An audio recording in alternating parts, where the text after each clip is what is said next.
बिस्मिल्लाहिर्रहमानिर्रहीम। अस्सलाम वालेकुम नाजरीन, मैं हूं मलिक शाहज़ेब तारिक और आप देख रहे हैं एसपी न्यूज़ एचडी चैनल। नाजरीन, गुजरांवाला की तारीख का एक सबसे बड़ा अफसोसनाक वाक़या पेश आया। उस हवाले से मैं आपको मुकम्मल तौर पर बताऊंगा कि एक 2 साला मासूम से बच्चे को रास्ते से हटाया गया ज़ाती दुश्मनी की वजह से, चंद पैसों की वजह से और सिर्फ अपनी अना और खुद गर्जी की वजह से। नाज़रीन, ये बड़ा अफसोसनाक वाक़या, इसकी जो तफसील है वो भी बड़ी सनसनीखेज़ है। एक इस तफसील के अंदर हर एक लम्हे के बाद इंकशाफात हो रहे हैं।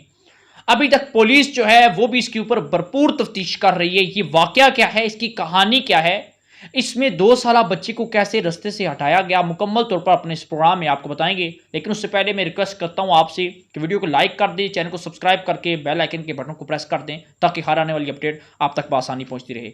नाज़रीन, हुआ कुछ इस तरह कि गुजरांवाला की रहायशी रामीन बीबी ने अरसा कुछ टाइम पहले अवैस नामी एक लड़के से पसंद की शादी की।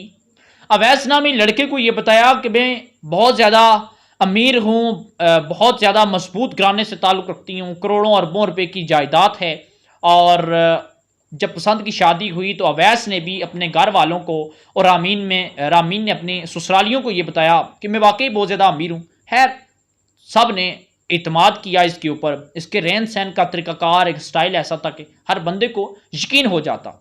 अब नाज़रीन, हुआ कुछ इस तरह कि रामीन ने जब अवैस से शादी की तो ये जहाँ पर रह रहे थे, रामीन ने फेसबुक अकाउंट बनाया।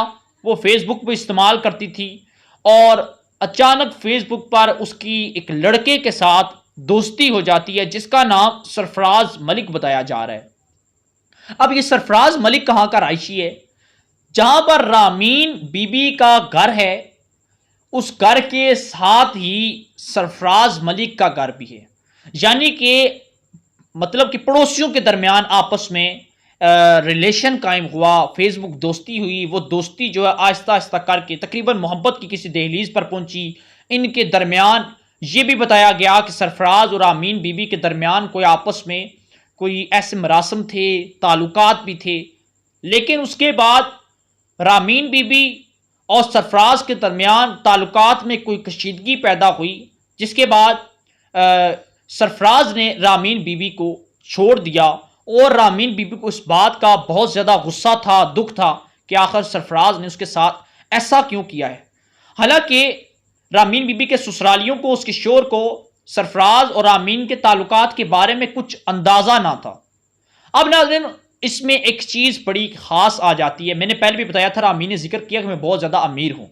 अब नाज़रीन, रामीन के जो शोहर है अवैस और उसके घर वालों ने रामीन को ये कहा कि अब तुम्हारे शोहर को जो है वो बिजनेस करना है, उसके लिए तुम ये कहती हो बहुत ज़्यादा मालदार हो, अमीर भी हो, और तुम ना 90 लाख रुपए का हमें बंदोबस्त करके दो।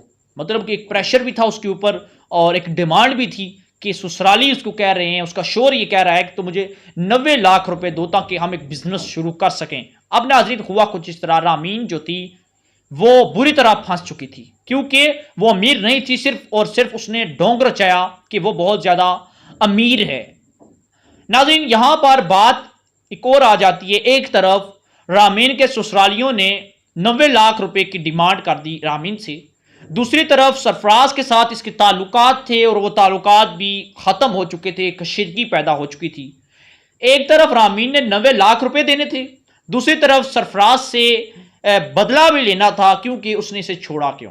अब नाजरीन, रामीन के दिमाग में एक बड़ी अजीबो गरीब प्लानिंग आई।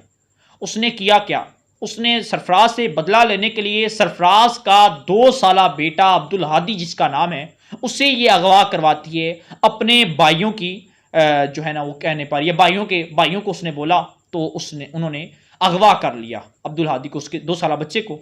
उसके बाद अब रामीन ने किसी दूसरे नंबर से सरफराज के घर वालों को यह मैसेज किया कि आप 90 लाख रुपए हमें दें और आपके बच्चे को हम छोड़ देंगे।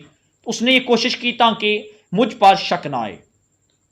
अब नाजरीन, ये एक छोटी सी बात नहीं थी क्योंकि उनके घर का छोटा सा मासूम सा 2 साला बच्चा अगवा हो जाता है।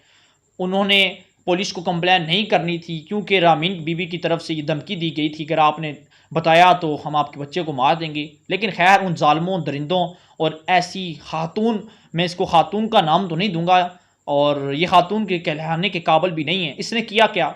इसने उस 2 साला बच्चे को गला दबाया और गला दबाने के बाद संदूक में बंद किया, जिसकी वजह से 2 साला उस मासूम, उस छोटे से बच्चे का दम घुटने की वजह से वो संदूक के अंदर जो है ना वो जाँ बाक हुआ। नाज़रीन, उसके बाद उसने किया क्या? उसने इसकी जिस संदूक में इसको डाला हुआ तो संदूक को जाकर खेतों में नाज़रीन इसने फेंक दिया। अब वो लोग कुछ खेतों में गए तो उन्होंने देखा कि किसी को संदूक पड़ी हुई। जब वो संदूक खोली गई तो उसमें 2 साला बच्चे की लाश पड़ी हुई थी। जब पुलिस वालों को बुलाया गया, उन्होंने देखा ये वही 2 साला बच्चा है अब्दुल हादी, जिसकी इतलात भी हमें मौसूल हुई है।